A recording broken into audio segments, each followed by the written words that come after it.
C'est un des plus petits pays d'Afrique.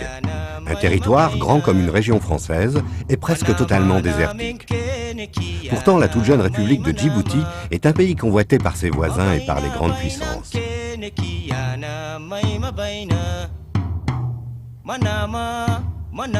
La France, au milieu du XXe siècle, importante puissance européenne, possédait un vaste empire colonial dispersé aux quatre coins de la planète.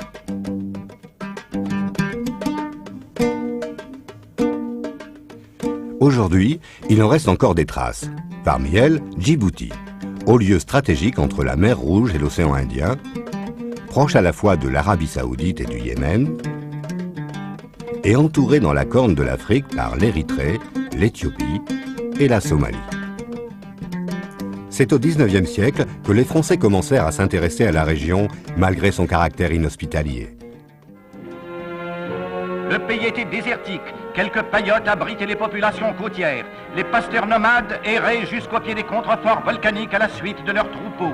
Le fanatisme de ces peuplades volontiers belliqueuses se retrouve aujourd'hui encore dans leurs fêtes et leurs danses guerrières. Pour prendre possession de la région, les Français durent négocier longuement avec les sultans, détenteurs du pouvoir local. C'est au nord du pays, à Tadjoura, que les Français fondèrent une de leurs premières colonies face à la mer Rouge. Tadjoura, la ville aux 7 mosquées, la ville où le poète Rimbaud tenta de monter une caravane pour vendre des armes au roi d'Éthiopie.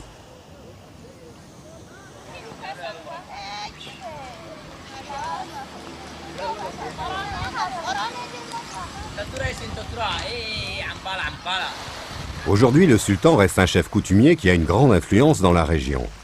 C'est un de ses ancêtres qui a cédé Tadjoura à la France. Il est toujours le dépositaire de cette mémoire. Il y a plusieurs là, Français qui sont arrivés. Il y avait des poètes, Rimbaud. Il y avait des commerçants aussi là. Des commerces avec l'Éthiopie. Vers les années 1884, dans la même année, il y a eu 2 accords. Le premier, c'était l'accord d'amitié. Le deuxième, c'était l'accord dans lequel le sultan de Tadjoura cédait à la France son territoire, le territoire de son sultanat. 1869, ouverture du canal de Suez. Djibouti prend une importance considérable, escale de premier ordre pour la marine française vers ses colonies de l'océan Indien et de l'Extrême-Orient. La France crée de toutes pièces, dans un site favorable à l'installation d'un port en eau profonde, la ville de Djibouti, qui devient la capitale de la colonie. Aujourd'hui, les rues du centre-ville gardent encore des traces de la vieille cité coloniale.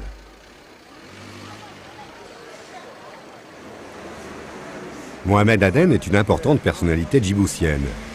Il a exercé ses fonctions au ministère de l'Intérieur pendant la colonisation, puis comme directeur de la principale banque de Djibouti. Je fais une licence en droit à Paris, rue d'Assas, et l'ancienne école coloniale, ce qu'on appelle l'Institut des hautes études d'outre-mer. Je vis à Djibouti depuis 1945.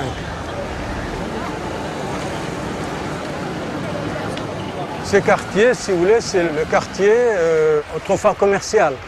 Ici, vous aviez des magasins, beaucoup de magasins européens au départ. Et là, maintenant, tout a été plus ou moins repris par des Djiboutiens.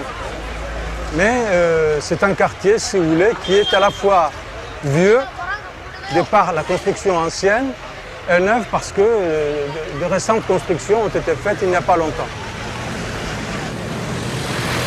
Dans les années 45-50, l'année où je suis arrivé, il n'y avait pas beaucoup de voitures. Ou alors, quand il y avait des voitures, c'était avec des roues à rayons. Et on faisait le tour de la ville en calèche. En 1967, des mouvements indépendantistes commencent à se manifester. Et des émeutes éclatent, durement réprimées par les Français.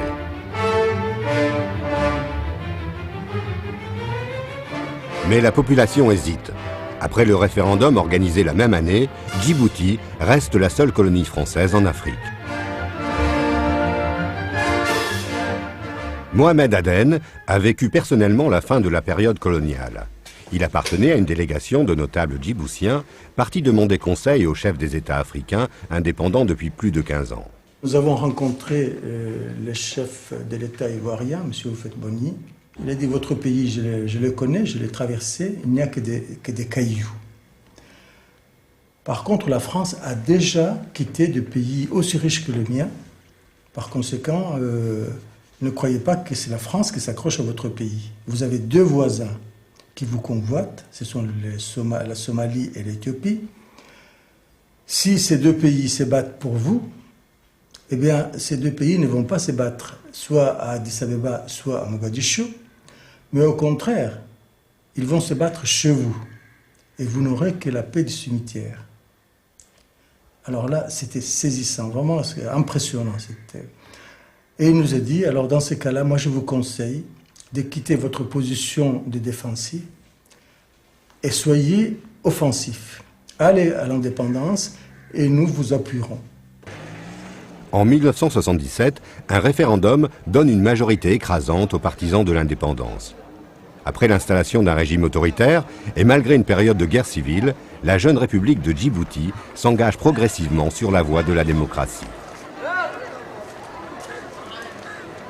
Même après l'indépendance, l'influence culturelle de la France reste très importante. Le français est, avec l'arabe, la langue officielle du pays. C'est aussi la langue la plus utilisée dans les médias et dans l'enseignement.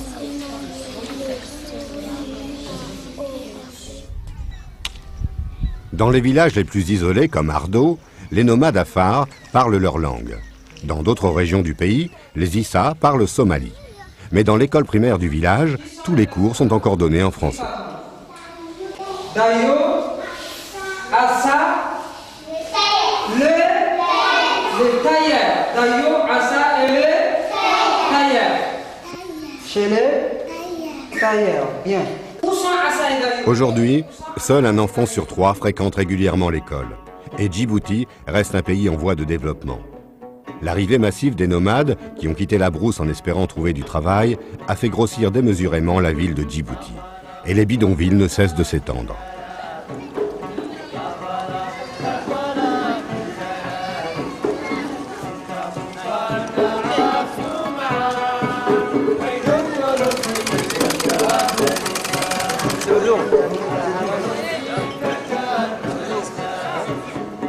Mokhtar, médecin dans un des rares centres de santé de la ville, est confronté tous les jours aux problèmes liés à la pauvreté. Je m'appelle Mokhtar, je suis médecin généraliste à Djibouti. J'ai eu mon diplôme en Tunisie, à Sfax. Je me suis marié le 7 avril. Le 7, le 8. Le 7 avril. Je faisais une consultation, elle était venue avec une amie à elle. Après, je me suis arrangé pour la revoir. Elle est la plus heureuse des femmes et moi je suis le plus heureux des hommes. Ouais. Ma grand-mère était infirmière et ma mère est toujours infirmière. Donc dès mon enfance, c'est un métier que j'adorais. Je disais à tout le monde que moi je serais un médecin.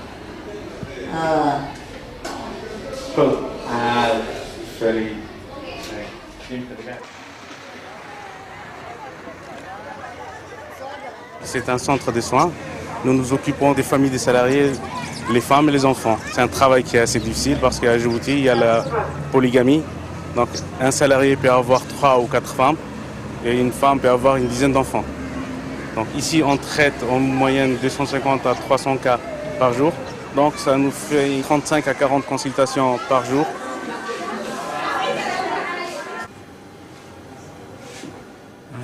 Pas de problème digestif. Ça c'est le profil. Ça c'est la face. Les gens sont des situations sociales très très défavorisées. Donc problèmes économiques, problèmes d'hygiène, problèmes de santé.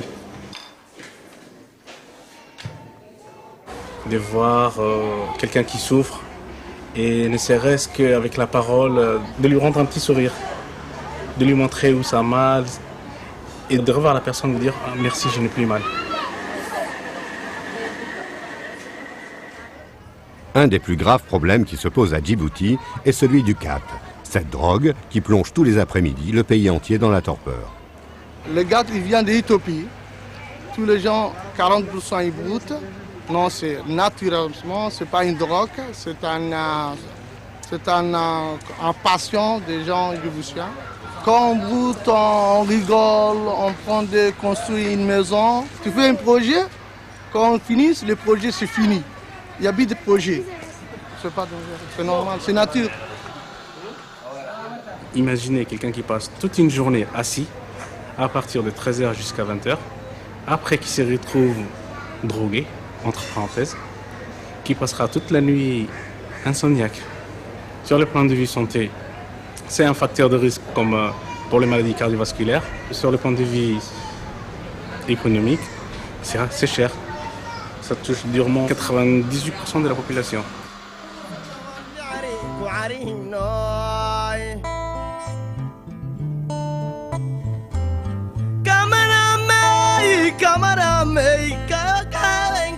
En brousse, la plupart des nomades vivent dans des conditions d'isolement et de précarité aggravées par les sécheresses successives.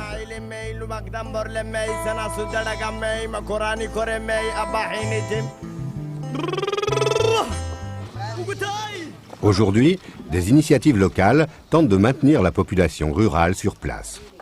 Pascal Vardon, ingénieur agronome, travaille pour la coopération française. Il aide les nomades du village de Yoboki, à 150 km de la capitale, à aménager un puits.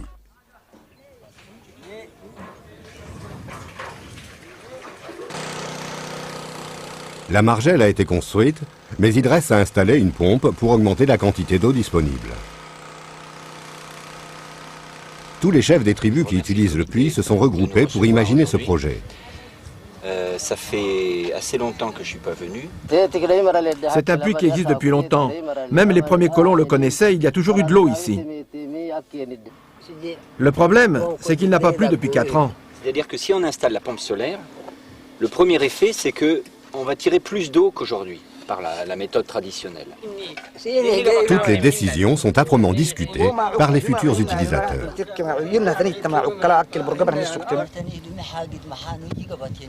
On a besoin de ce puits. Les tribus viennent parfois de très loin pour chercher de l'eau.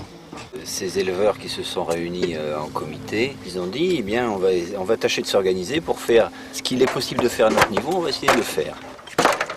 C'est un exemple de la réforme actuelle de l'État, de la recherche d'une plus grande proximité. Ça commence par l'appui à des structures locales qui cherchent à réaliser elles-mêmes des choses qui sont tout à fait à leur portée technique. C'est aussi la politique de la France d'aider les populations locales à se prendre en charge.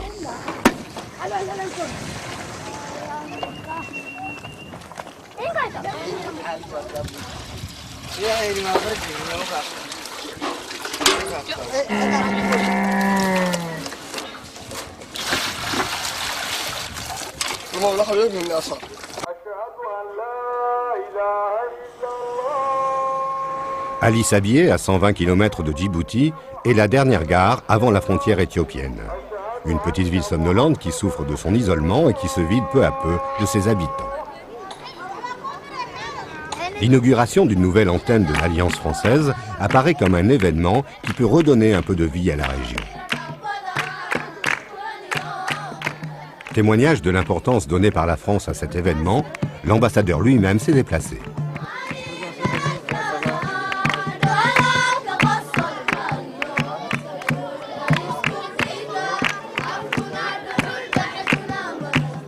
Vous savez, avec des moyens modestes, l'Alliance franco-djiboutienne s'est engagée à propager et à amener jusqu'à vous la langue et la culture francophone. La langue française peut servir à renforcer l'unité nationale face aux cultures différentes des pays qui l'entourent. Nous sommes ici à Djibouti, un îlot de la francophonie. Nous sommes donc entourés de pays arabophones et aussi anglophones. Et vous avez l'Éthiopie, la Somalie, l'Érythrée et le Yémen qui sont tout autour de nous, parlent cette langue. La petite république de Djibouti n'est qu'une enclave prise entre 3 pays beaucoup plus vastes et plus peuplés. À Samon, pour protéger les frontières, les Français avaient construit il y a un siècle un fort qui semble aujourd'hui bien dérisoire.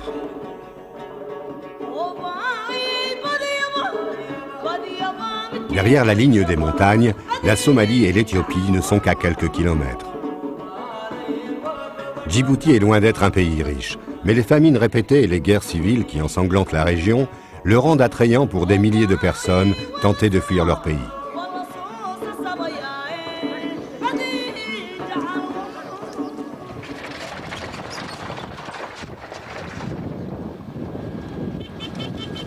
La présence de l'armée française est un atout majeur pour garantir les frontières contre les convoitises des pays voisins.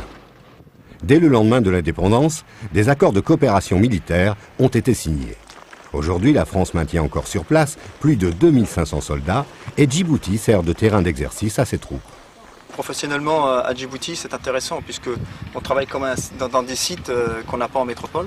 Donc ici, il y a le climat, donc on s'habitue et on s'enrichit personnellement dans sa carrière. Allez, binôme suivant, parti. L'école du désert, ça fait partie d'une instruction que les militaires de France viennent sur Djibouti. À l'intérieur, ils sont là pour l'aguerrissement et un cadre opérationnel.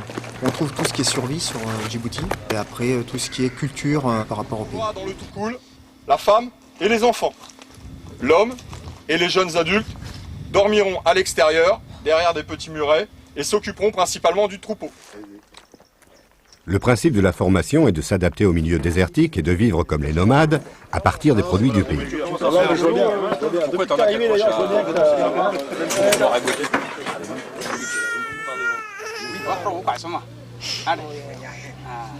C'est à chaque fois qu'on est sur le terrain, donc on essaye d'aider la population avec qui on travaille déjà. Ça, c'est les nomades avec qui on travaille, c'est nos chameliers. Donc le médecin leur donne des médicaments ou les soigne. Il va essayer de lever le bras. Donc, il a une tendinite. Hein.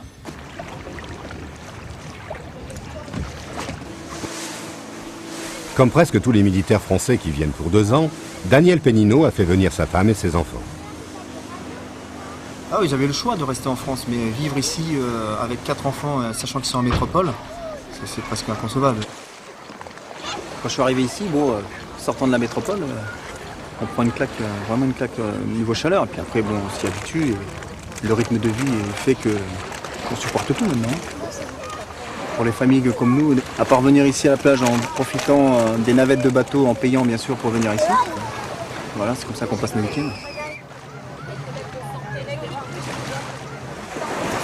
Il y a des écoles françaises, il y a un lycée et un collège français. Et la scolarité est très chère ici. Pour nous qui avons 4 enfants, c'est une sacrée somme. La présence des militaires et de leurs familles est une source de revenus très importante pour l'économie djiboutienne. Certains militaires ont même choisi de s'installer dans le pays après avoir quitté l'armée. Le Grand Bara, au centre de Djibouti.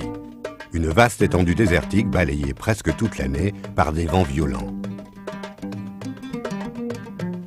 Seule présence humaine totalement inattendue dans cet endroit hostile, le club de char à voile d'Ali Liaka, un ancien légionnaire de l'armée française tombé amoureux du pays. Pour moi, c'est un endroit que c'est mon petit paradis, comme on dit. J'ai l'espace, j'ai la liberté, la nature, et je suis en contact avec le vent et le feeling. C'est la présence de nombreux étrangers qui fait vivre cette activité. Les premiers participants, ce sont des ressortissants étrangers basés à Djibouti, et aussi des locaux.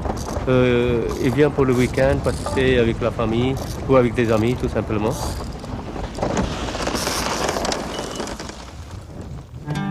Des paysages surprenants, un réseau routier en assez bon état, le tourisme est une des possibilités de développement offertes à Djibouti.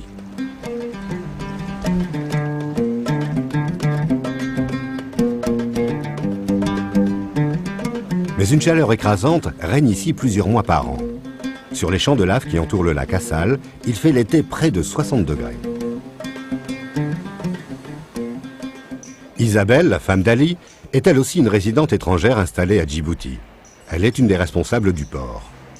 Je suis venue à Djibouti pour la première fois en avril 1996. Je suis venue pour un très court séjour. Et mes correspondants ici m'ont confié à un ancien légionnaire qui connaissait parfaitement le pays.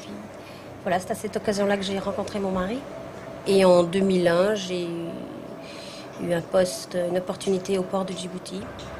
En termes professionnels, on a une certaine liberté d'action parce que Djibouti est un pays jeune. Il y a encore énormément de choses à faire. Les gens, ils sont agréables. Je veux dire, les différents pays où j'ai pu aller n'avaient pas cette sécurité qu'on a ici quand même. C'est le pili-pili? Oui. Qu'est-ce qui pique le plus? Le piment rouge ou le pili-pili? Non, les pili-pili, les francs. C'est gentil. C'est gentil de m'aider. Merci, Et on a vraiment beaucoup de chance ici dans l'approvisionnement quotidien. Bon, on a déjà tous les produits français du fait de la présence militaire française. Et puis au niveau des produits locaux, on trouve quand même énormément de choses. Elles sont combien les tomates? Les tomates, ça, c'est 100 francs. 100 francs? Oui. Tu me donnes 1,5 kg? 1,5 kg.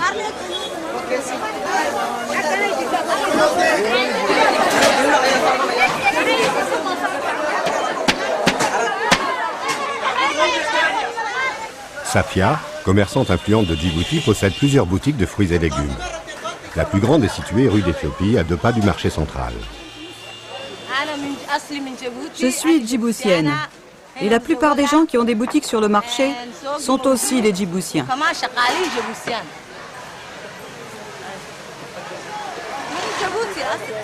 Les clients de la boutique viennent de partout. Ils viennent de Djibouti, d'Arabie Saoudite, d'Éthiopie, de France et même de Chine.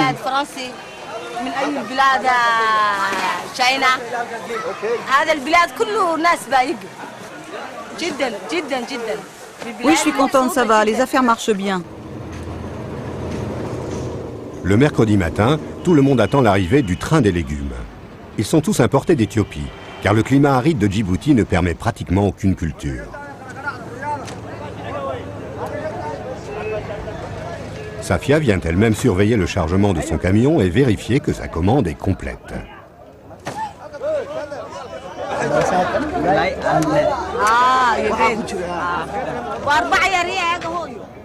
Avant de prendre livraison de ses légumes, Safia doit aller payer les taxes d'importation.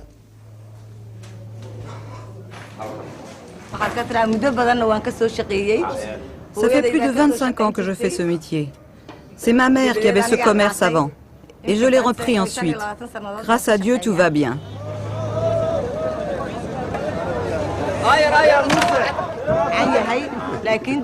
Le train fonctionne correctement. Mais c'est comme quand vous conduisez une voiture. Il peut y avoir des pannes. Ça arrive de temps en temps. Mais dans l'ensemble, ça marche. Il arrive comme prévu. C'est vous qui avez fait le train, hein? C'est le premier hangar qu'on avait fait ici, là. Hein? C'était en 1800 et quelques. 100 ans, ça existe. Les relations les plus cordiales s'étant établies entre l'Éthiopie et les colons français, ceux-ci obtinrent la concession d'une voie ferrée entre Addis Abeba et Djibouti, son débouché naturel sur la mer.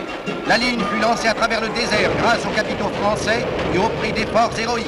C'est une des œuvres les plus remarquables qui ait été accomplie en Afrique. Depuis l'indépendance, Djibouti et l'Éthiopie ont du mal à entretenir ce train, dont l'existence même est menacée. Djibouti, c'est un nouveau pays qui possède l'indépendance depuis 25 ans, hein? Mais il n'a pas une ressource naturelle, il ne produit pas de pétrole comme les pays du Golfe, hein? Il a besoin de beaucoup d'aide. Comme ça, on attend une aide à la France. C'est la France qui a installé.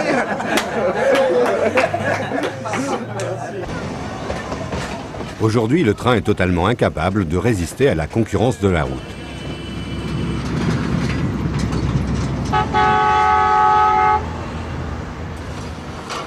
Chaque jour, des centaines de camions parcourent les 1000 km qui séparent Addis Abeba, capitale de l'Éthiopie, du port de Djibouti. Depuis la guerre avec l'Érythrée, l'Éthiopie, pays de 50 millions d'habitants, a été privée de ses accès à la mer. Il faut savoir que le port de Djibouti, son trafic a explosé littéralement en 98. C'est tout l'approvisionnement, je veux dire, en carburant, c'est l'approvisionnement alimentaire, c'est la majorité des équipements et de l'alimentation qui passent par ici. Pour absorber ce nouveau trafic et pour moderniser les installations, l'État djiboutien a confié la gestion du port à l'Émirat de Dubaï. Témoignage de l'influence grandissante des pays du Golfe dans l'économie. Dubaï a une connaissance dans ce domaine. Je ne vais pas parler de mondialisation, mais plutôt d'internationalisation. C'est-à-dire qu'ils ont d'autres ports en concession et ils gèrent d'une certaine manière. Il a fallu adapter tout ça à l'environnement de Djibouti, qui est quand même un environnement particulier. Nous ne sommes pas en plein cœur de l'Afrique noire, nous ne sommes pas au Moyen-Orient, et il y a quand même toujours cette très forte influence française, européenne. Au-delà de l'attraction qu'exerce Djibouti sur le plan stratégique et militaire, la petite république peut devenir, grâce au développement du port, un lieu d'échange important entre l'Afrique, le Moyen-Orient et le monde indien.